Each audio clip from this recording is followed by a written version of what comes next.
Well, hello and welcome. Thank you very much for joining us from wherever you are. Our special guest today is Asa Winstanley, who will be known to many of you.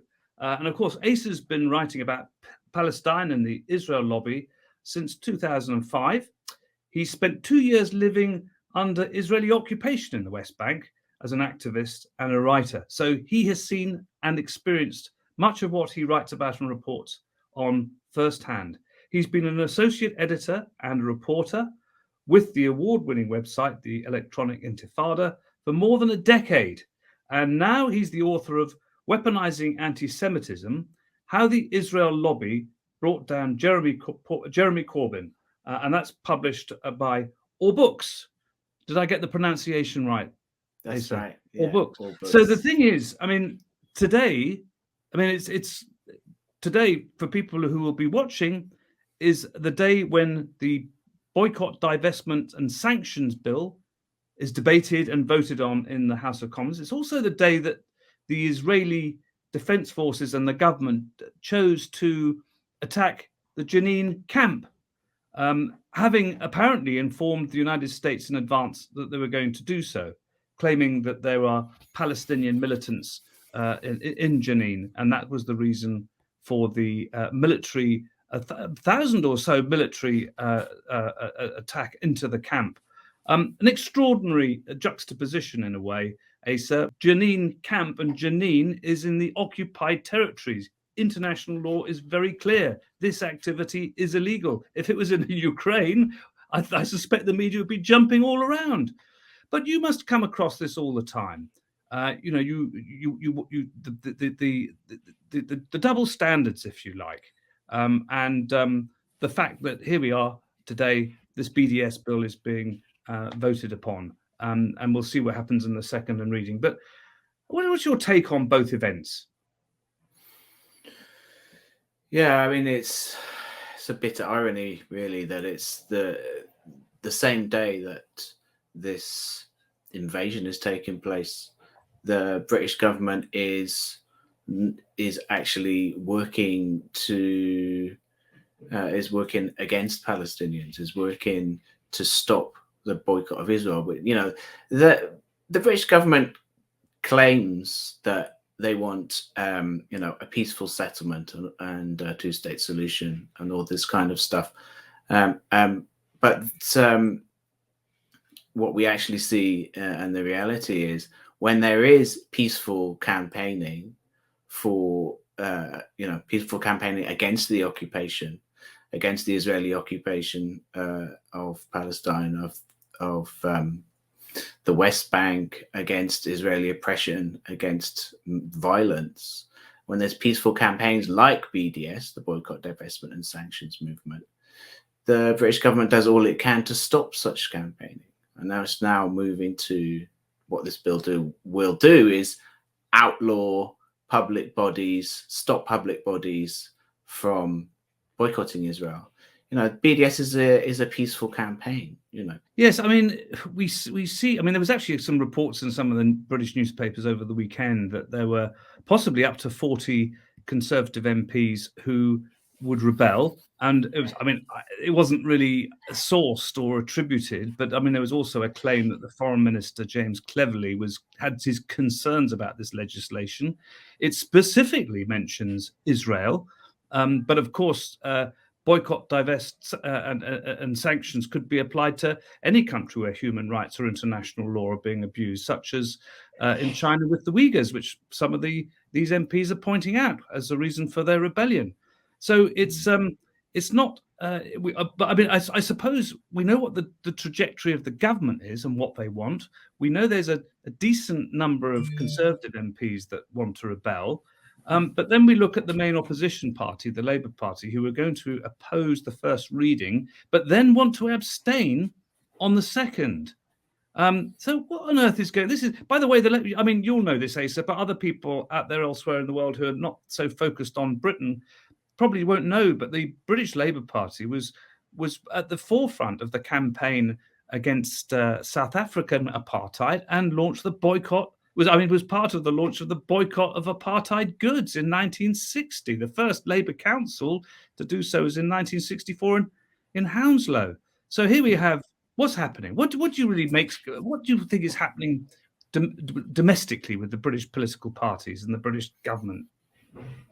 Yeah, well, I mean, I think I know we haven't quite segued into my book yet, but I think this is a direct result of everything that happened during the Corbyn years. Really, that we're really seeing this kind of the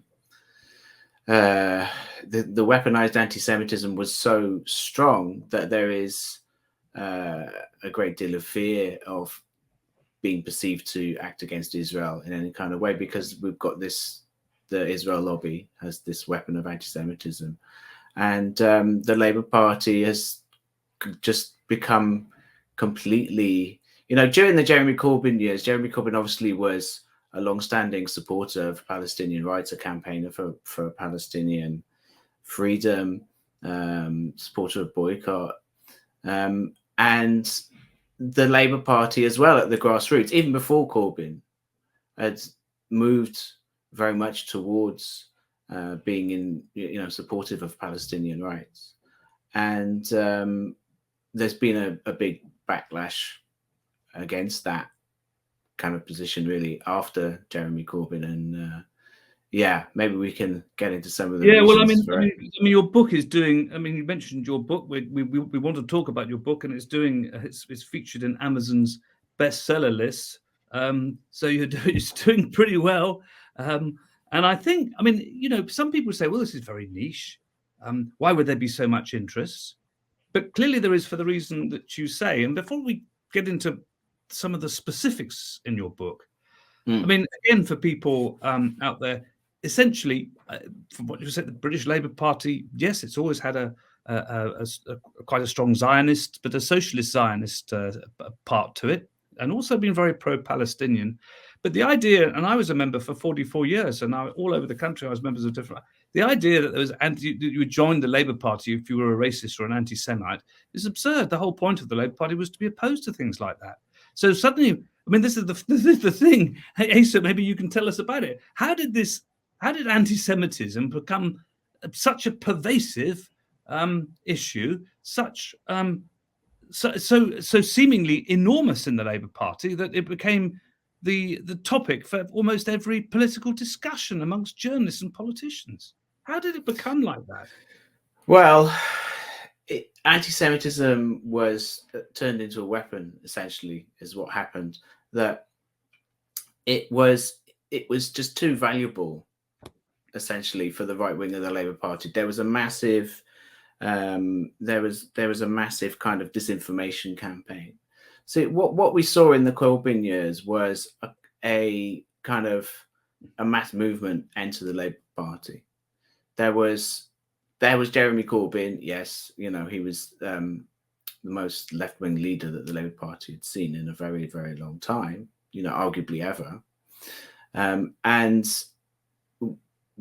But also what entered the Labour Party were the popular movements that Jeremy Corbyn was embedded in during his whole political career. Because, as you know, Mark, obviously, having spent so many years in the Labour Party, Corbyn was a backbencher, and he was somebody who was sort of the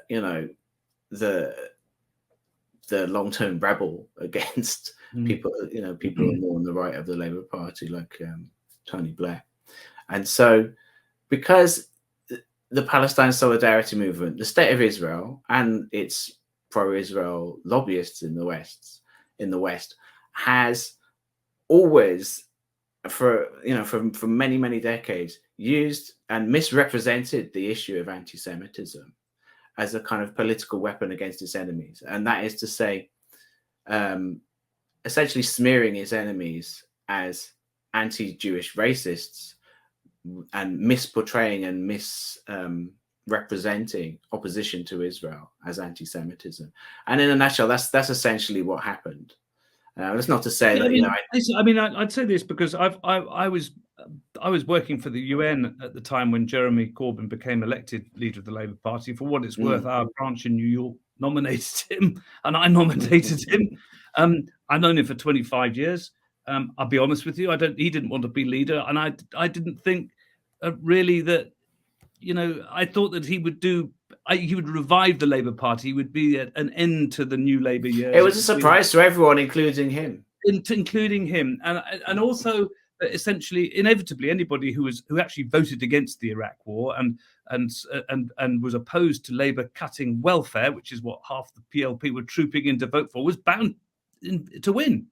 I suppose when I've spoken to Labour MPs subsequently, including the chair of the Parliamentary Labour Party and others, and they said, well, Mark, if you were over there, you really don't know what was going on. We have seen evidence. We have seen all of these anti-Semitic comments online and all the rest of it. You don't know. I've seen, and of course I haven't seen it. I haven't seen this stuff. But so I was beginning to think, well, possibly for the reasons you were outlining, if you suddenly got 500,000 members of a political party, which the Labour Party did, it was back to sort of Second World War levels of membership. You're bound to have a few people who get in who are bad apples. But then if people like me were to turn around and say, well, without seeing this evidence and what have you, perhaps it has been kind of exaggerated for political reasons, for some of those reasons you were setting out. People then turn on you and say, well, you're apologising for anti-Semites, so you can't win, can you? Yeah, exactly. Yeah, I mean, I think that's right, Mark. That it's not to say that there was never any anti-Semitism in the Labour Party, as you said. Like with more than 500,000 people at its peak. Just statistically speaking, it was bound to happen. But nonetheless, there was definitely cases, and I document cases. I reported on cases, and it's in the book, where there was outright fabrication of anti-Semitism to damage the Labour Party under Jeremy Corbyn. And to damage the movement behind him, and there was misrepresentation of opposition to Israel and opposition to Zionism, the Israeli state's official ideology, as anti-Semitic. So that was really the main thrust of it. That was what really caused all this kind of hue and cry. It was just such a useful political weapon for kind of a wide swathe of the right. You could say everyone from the right wing of the Labour Party to, of course, the Conservative Party, to even elements of the fascist far right, were all going to be opposed to Jeremy Corbyn for different reasons. But now it's become such a powerful political weapon for all of those forces, and it's a way to kind of purge the left. It's a way to kind of purge the left, and that's what we've seen. It's been purged from the Labour Party. I've seen so much of this over my time, I suppose, and especially this kind of machine politics, if you like. You could at one level say that this sort of anti-Semitism claim was almost become like a sort of Trotskyite claim. I mean, many of these people who got very animated about anti-Semitism were the same people actually who were getting very animated about Trotskyites everywhere. But you say that, and then people come back and they say, well, hold on a minute. If you have quite prominent members of Parliament, such as Luciana Berger or Ruth Smith or Margaret Hodge or whatever, who said that they've been attacked in an anti-Semitic way, then you have to take these things seriously. And perhaps Jeremy Corbyn was a bit too slow in dealing with this. Of course, it moved on from being too slow to deal with it to being, then he was being accused of being, party to all of this. Yeah. So, I mean, what do you make of all of that? Yes, well, Luciana Berger was the victim of anti-Semitism from the far right. She was convicted of not her, sorry, but her. There was this fascist, I forget his name, John Nimmo, that was it, who was convicted of harassing her, in these terrible terms, in an anti-Semitic fashion. And so she was a victim of anti-Semitism in that sense, but not from the left. So this was what was portrayed in the mainstream media, and what was portrayed increasingly throughout different sectors of the media. This was what just became this as I said, powerful political weapon. And quite often when there was claims of anti-Semitism, what was actually being stated was opposition to Israel, was opposition to the left. And we see with people like Ruth Smeeth, Ruth Smeeth, I've got a whole section of the book about her.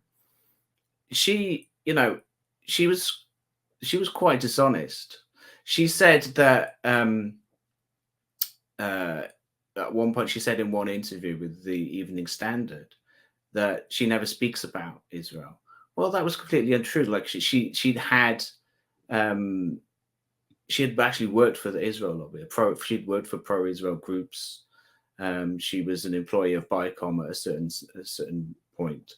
You should spell out what that organization is. The Britain-Israel Communications and Research Center, the pro-Israel group founded by Podru Zablobovich, who's the scion of an Israeli arms dealer.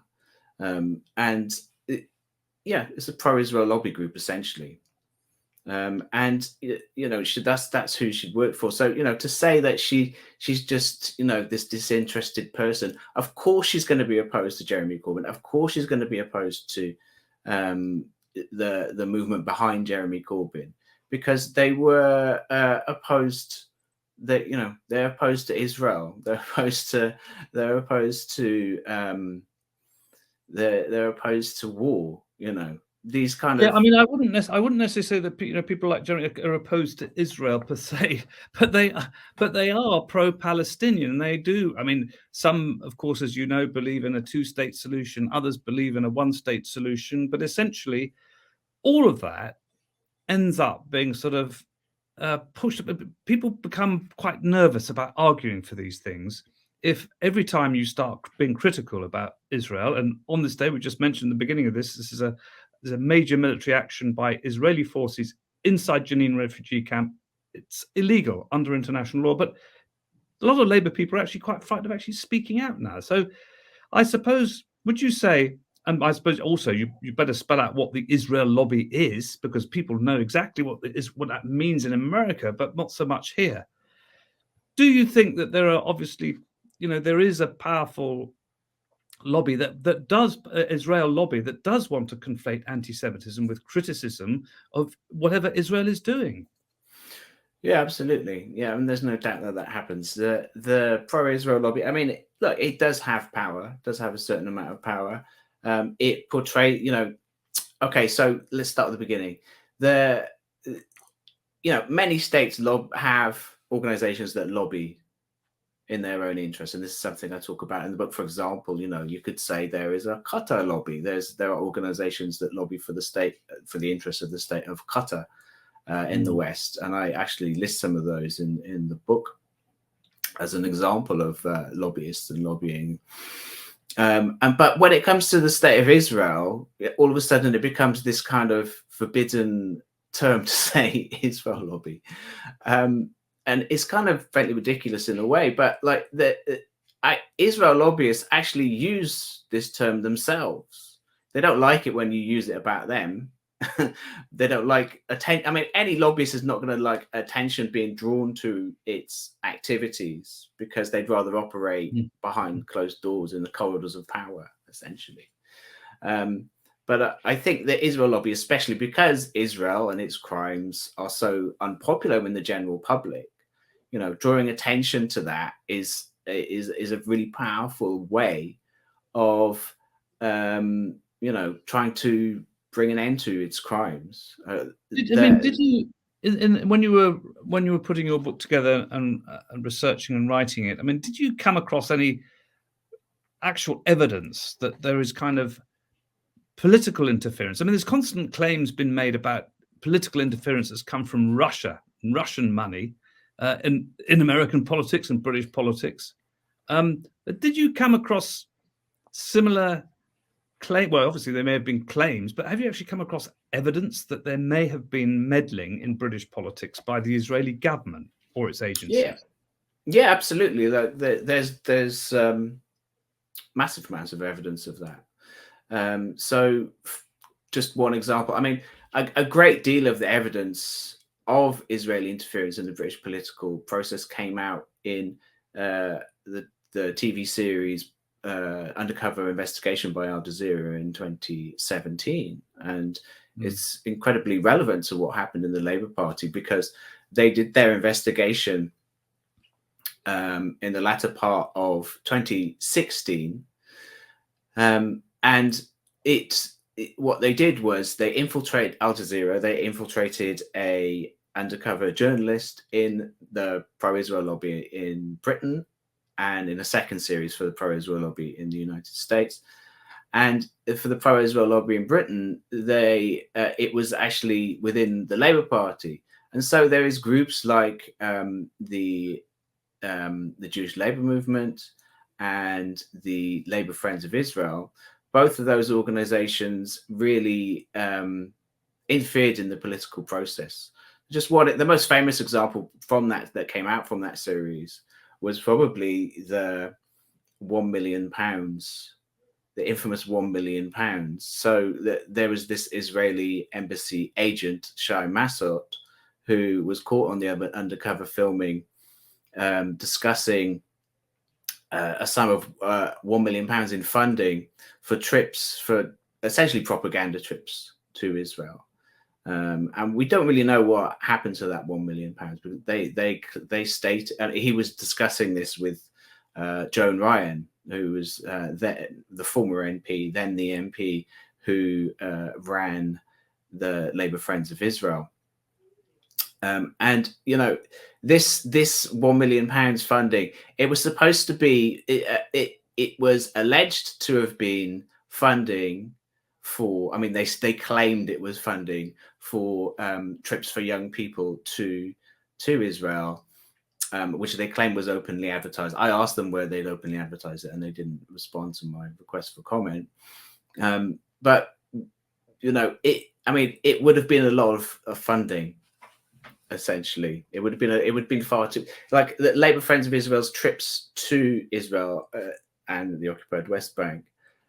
They're quite small delegations, they're quite small groups. There's less than a dozen people that go on those trips, but that amount of funding is far too much for the kind of scale of funding. So we don't really know the scale of their trips. I mean, so we don't know where the money went.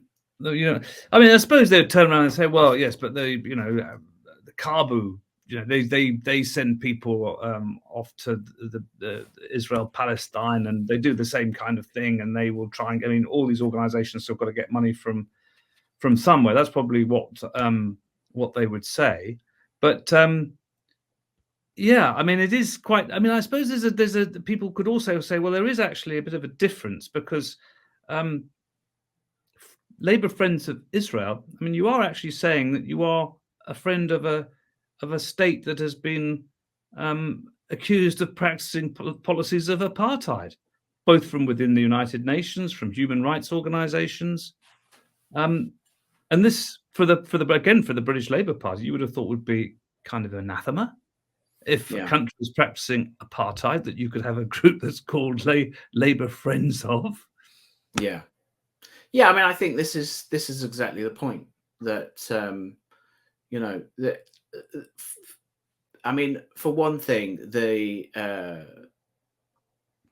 pro-Palestinian groups are nowhere near on the same scale in terms of funding and size, and they're far more grassroots. But as you said, the crucial point is that this is an organization which is trying to promote the interests of an apartheid state, a state which is now doing, as you mentioned, as we speak, in carrying out a military invasion against a largely defenseless civilian population.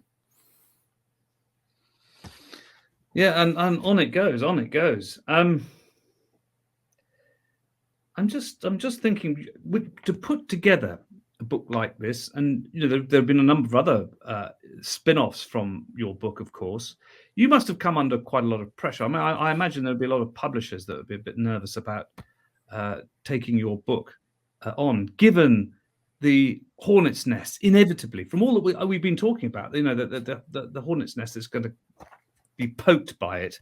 I mean, I guess also, you've made some very, very clear claims and you've investigated material and all the rest of it. If you had been incorrect or defamatory or had got things wrong, you would have been facing a whole raft of libel and legal actions, but you're not. So you seem to be onto something in your book. Yes, well, I'm not. Let's not tempt fate, because I mean, look, everything in the book was fact checked.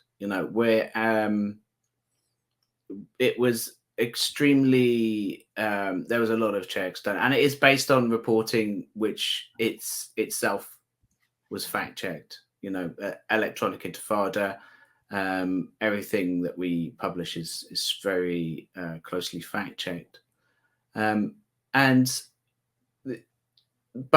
nonetheless, because of the libel laws in this country, it's always going to be a bit of a worry that there is the truth doesn't necessarily stop some of these kind of vexatious legal actions. We've seen a lot of those in the past. Exactly. We've seen it carried out against Jeremy Corbyn himself, and this is something it's mentioned in all the latest developments, so it was too late to get into the book, but it is mentioned the issues that come out of it, the issues that stand behind it is mentioned in the book, which is the lawsuit by Richard Miller against Jeremy Corbyn, which was eventually dropped. So Richard Miller is a kind of pro-Israel activist and a blogger who turns up at pro-Palestinian events and is sort of obnoxious, essentially, and makes a lot of kind of noise at these events and kind of essentially tries to stop them from happening. There was this whole instance where Jeremy Corbyn mentioned one of these events that Richard Millett, he wasn't actually named at first, but then his name came out. And Richard Millett then sued Jeremy Corbyn. And eventually, but it was really a baseless case, and it was dropped. But nonetheless, Corbyn is still facing this massive legal bill. He's left with the legal bill because there was a lot of work that still had to be done. So yeah, these kind of vexatious legal cases, you could say lawfare, are a real problem. So yeah, I mean, that was something we had to absolutely consider with the book. But I think so far we have not had we haven't had much in the way of anything like that, of anything this kind of sabotage. I think the pro-Israel groups, the Israel lobby, are in a kind of bind with my book, because if they try, obviously they don't want it drawn attention to. They prefer that it wasn't published, but it has been published, so they've kind of failed in stopping to get it published. But if they try and get it banned, then inevitably that would draw more attention to it, and the more people would want to. You see, what I don't get, even so, there are, as you know, there are not many. There are not many truly independent journalists out there, let's put it like that, these days. And it's very difficult. What does independence mean, you might say? But, people who can come perhaps from an opposite political point of view. And, Peter Oborne, as a journalist, springs to mind. I've known for years. And Peter was, when I was younger, he was considered to be quite a very conservative and liberal economics kind of guy. And yet, he has approached all of this and has written about it, and of course took part in that Al Jazeera series, the Labour Files. I imagine he's been a very keen supporter of much of what you have set out in your book too. But why is it that, just an inquiring mind, if this was Russia, do you think that the British press would and the British media would ignore it so much? Or are they perhaps they're frightened, perhaps their proprietors won't allow them to touch it? But you come to the liberal press, or the BBC. Why has there not been more interest in what's really been going on? Yeah, it's a really good point. I mean, I think no, absolutely not. They wouldn't ignore it in the same way if it was Russia. I mean, a lot of it is just cowardice, really, because it wouldn't be difficult for, like, I get a lot of scoops in my reporting because no one else will touch the same things. So it's good for me, I guess. But no, I mean, obviously I want all this stuff to be, to be known and reported. Well, I mean, one of your people scoops, I mean, this is, the Labour Party, again, I mean, when I was growing up, most of its money came from affiliations from trade unions and from the political levy, and some from members. And when Jeremy Corbyn was elected leader, suddenly there were these huge numbers of members. And amazingly, lefties are supposed to be pretty useless with money, but under Corbyn, the Labour Party ceased to be bankrupt and actually had a healthy purpose, which is the most extraordinary thing. Yeah. But of course, Jeremy Corbyn left the Labour Party very much in the black financially. It's extraordinary, and now, of course, as we know, probably 100,000 members have left. A lot of the trade unions are fed up, and they're reducing the political donations and what have you. And so, unsurprisingly, as part of, because it's an awful lot easier to tap up people who've got plenty of money, and you think that they're not going to be making too many demands on you, but they often do. But I think it was your story about the Labour's biggest donor, a guy called Gary Lubner. I think it's £5 million he's donated. I mean, this is probably chicken feed in comparison to what the Conservatives get and what have you. But again, that was your story. And I mean, interestingly, his family, from your reports, have been supporters of the National Party and apartheid South Africa. That doesn't necessarily mean that Gary Lubner is or was or was he? But tell me, did Gary Lubner, who's now the biggest donor to the Labour Party, was he a donor towards, or did he aid the National Party in South Africa in any way? There's no evidence that I know of that Gary Lubner himself donated to the National Party, but his father and his uncle did, at a time when Gary Lubner was working for the family firm as an accountant. And the more relevant point, I suppose. So first of all, it wasn't my story that Gary Lubner became. It wasn't me, unfortunately, who found out that Gary Lubner was going to become this top donor. That was reported in the Financial Times, and it was a piece that, I mean, to be fair to the piece, we'll say it was a puff piece. If I was going to be more cynical, I would say it was a kind of press release for Gary Lubner, but he's sort of very openly coming out saying that he's going to start donating he's already started donating a lot of money to the Labour Party, and that he is going to start donating a lot more money to the Labour Party, as you mentioned, in the range of about £5 million by the time of the next election, which they were intimating would put it on par with the Conservative Party war chest, as it were, for the next election.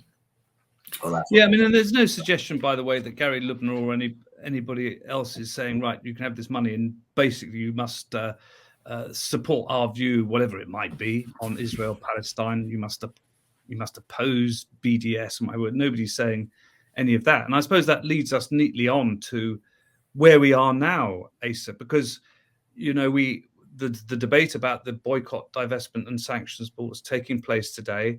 A lot of the voices that perhaps 2 or 3 years ago who have been much more critical aren't really around anymore, have either left or been suspended or expelled, or they're too scared to say very much. I mean, where does this actually leave Britain, its foreign policy, and where it stands on Israel-Palestine, both government and main opposition? Well, can I just say one more word on the Lubnas before we get into that? Is that all right? The kind of most salient point is that the Lubna family firm, Belron, which owns Autoglass and all these similar companies around the world, the Lubna family firm was this was, during the height of apartheid South Africa in the 1980s. It was a sanctions buster. It's very well documented that it was a sanctions buster, and this was under Gary Lubna's father and uncle, who were the co-CEOs, as it were, of the company. And Gary Lubna himself was, as I mentioned, working for the company himself as well. So, in retrospect, he claims to be an opponent of apartheid, but at the time, he kind of made his millions off this sanctions busting firm. And there's no evidence, as you mentioned, of a direct quid pro quo in terms of dictating the Labour Party's policies or anything like that. But nonetheless, there's no doubt that Keir Starmer would not have sought to get Gary Lubna's money in the first place if they weren't on a political wavelength in that way. And I guess that brings us on to where we are today with this anti-BDS bill.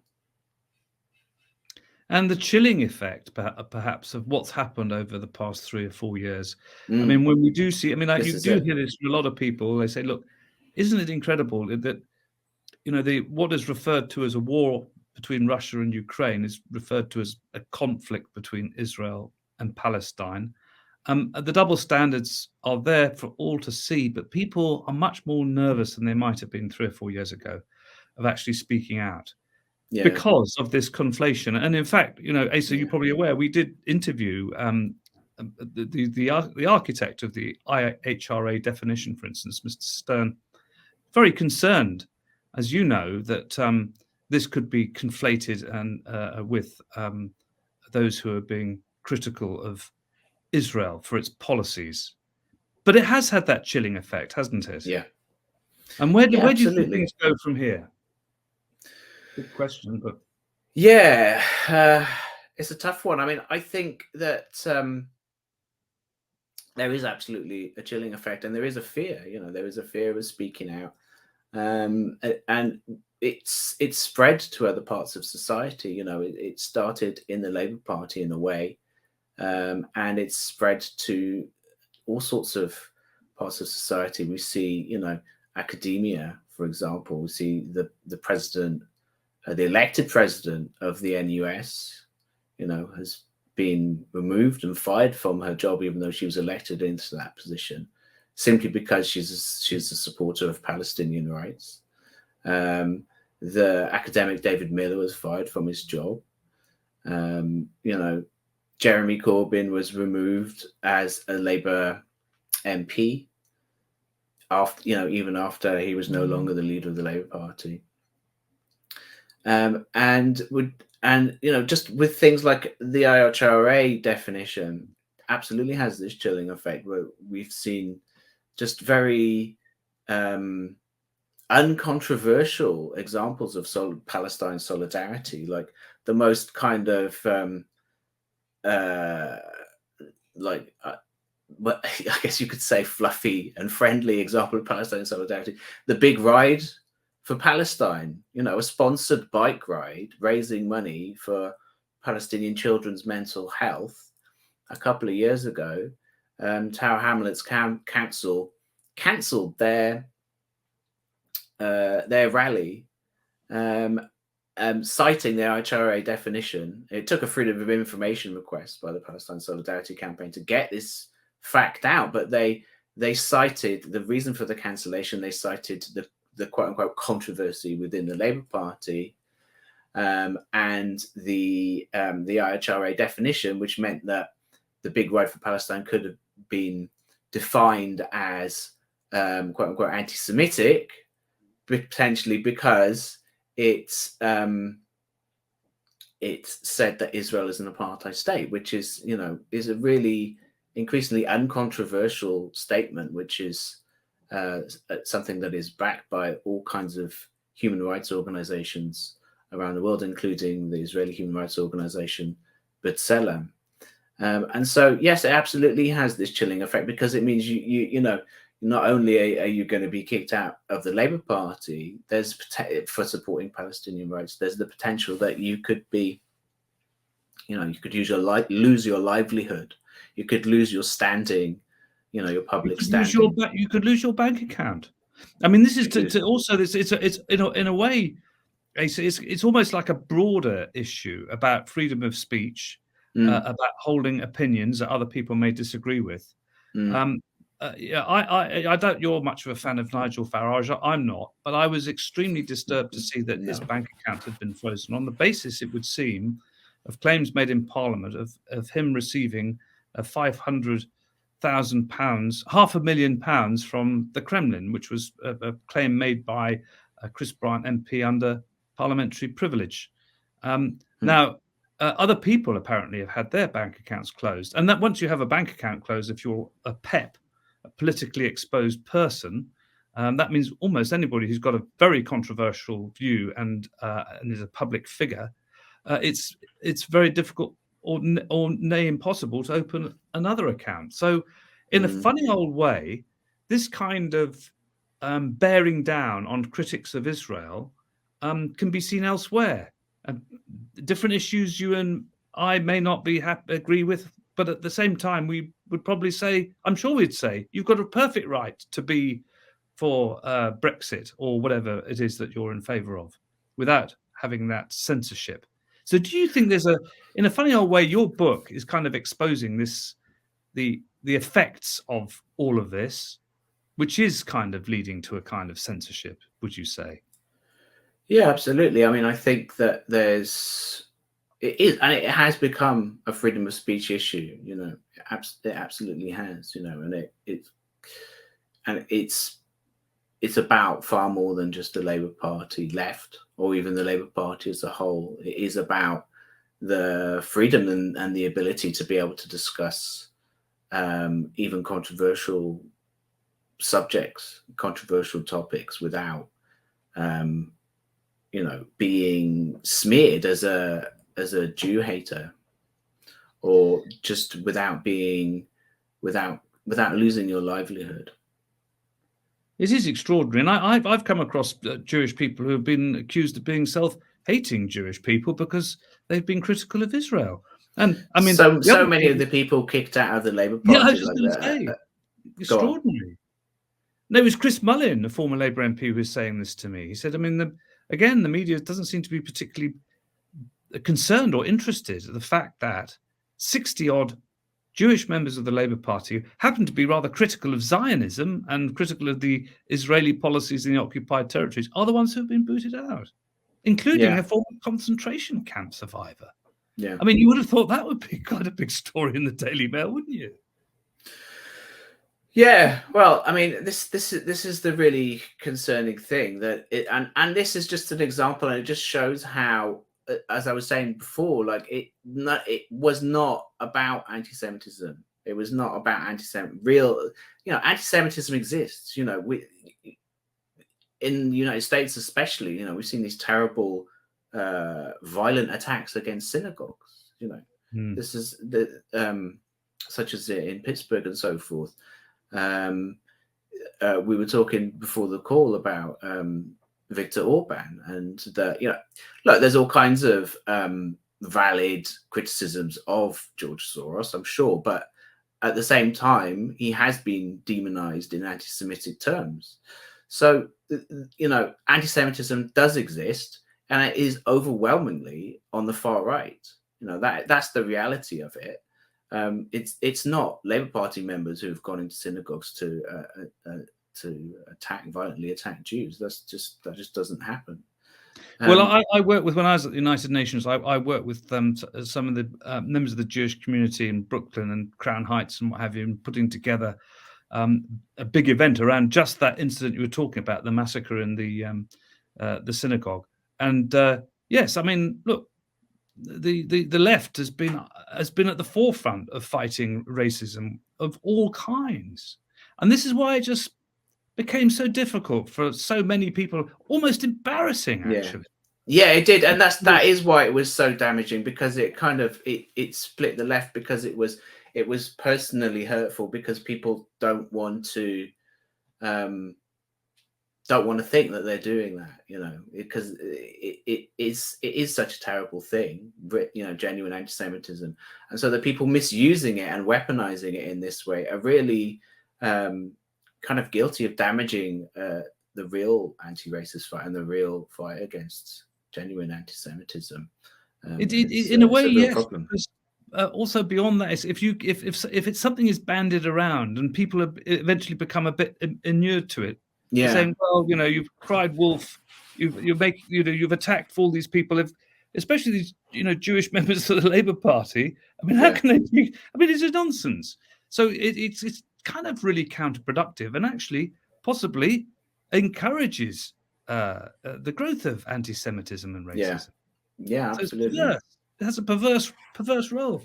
Look, I suppose I've got to ask you this. I mean, you've got the book's out. It's had some fantastic reviews. I mean, you've been very kind to come on, so you can at least thanks for having me.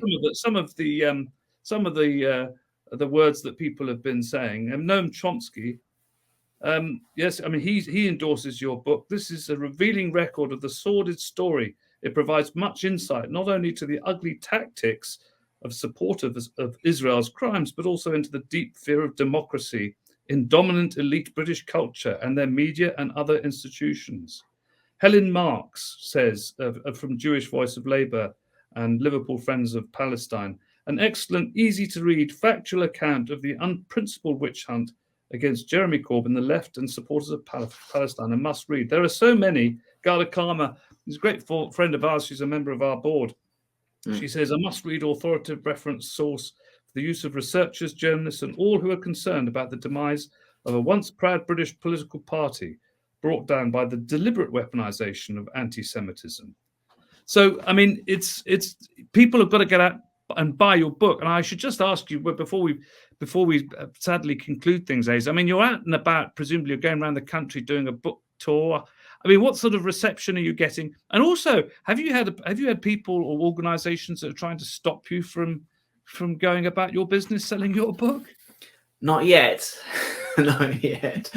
Well, we had a book launch back at when was it? It was at the beginning of June in London, and we did. To be on the safe side, we did have 2 security guards, but we didn't need them, just in case anyone turned up to sort of cause problems. But that was completely fine. It was very successful, and then a branch of the Unite Community Union in West London invited me to speak last week. That went really well, and I'm speaking in Brighton next week. And then several other places are lined up. There's about 10 places that have invited me. I wasn't planning to do this book tour, except in the most abstract, well, that might be a nice idea, but there was no solid plans. But then after the book launch, I just got bombarded with requests by a lot of mostly by former Labour members, people who've been kicked out of the Labour Party, who enjoyed the book, and they think it's a kind of it's a part of our history, but it's a part of our current history, if you will, that is being buried and that is in danger of being completely ignored, and that the lessons of this this part of our current history are sort of not going to be learned. So I think people want to have a discussion about what the book says and want to have a debate about what the book said, and so that's what we're trying to do. And will you be taking it to will you be going to the party conferences in the autumn? Well, this Palestine deep dive exclusive, yes, we will be at, not in the conference, but we will be in Liverpool during Labour Party conference, yes, and we will be having some names, some big names who I won't reveal yet. But, well, there you go. You heard it here first.